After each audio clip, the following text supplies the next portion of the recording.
Muda, bati ndinokwata pandiri ndoro makata kumuda bebaka nakaemura yemutima kangatsana kamkalati ukakaona uno poza zvako ndiana utiridziro dzima kasika kudzima izvezvi kare jisha auzengo marangura ndakawesta nguva nchificha na junior kere dendakatoficha newe pamwe zvaitita nani music ngeperere pano yosha inangu andidhisa imbi but mufesa agonewo music utange kubaya pose and play so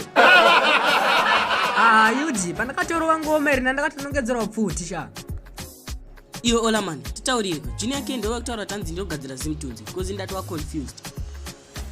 wangu hakuna zimtunzi inogadzirwa nempavha wangu panoti zimtunzi ndo panoti boss Brandon na Courage na Olamani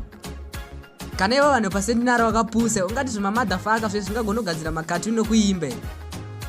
imboizim handi junior kere ndiakaba music yalikwati china anobaka namaliri semusic dzevanhu kana zita rekuti junior kere atinga kariba kuchinhoi kwaanoendawo Courage sha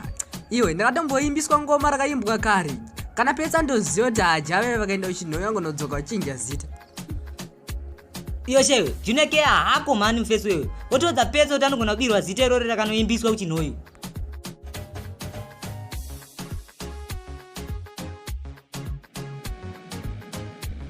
guys tinongokumbira usupport yenyu nekungoti follow nongolike mavideos ataichi uploaded tine YouTube channel yedu inonzi Zimtunes Comedy so munongera pa YouTube then mama search kuti Zimtunes Comedy then mama siya subscriber tine movie iri kubuda pa Xmas so munongoita stay tuned because movie iri kuuya guys iri under construction atimbokurasi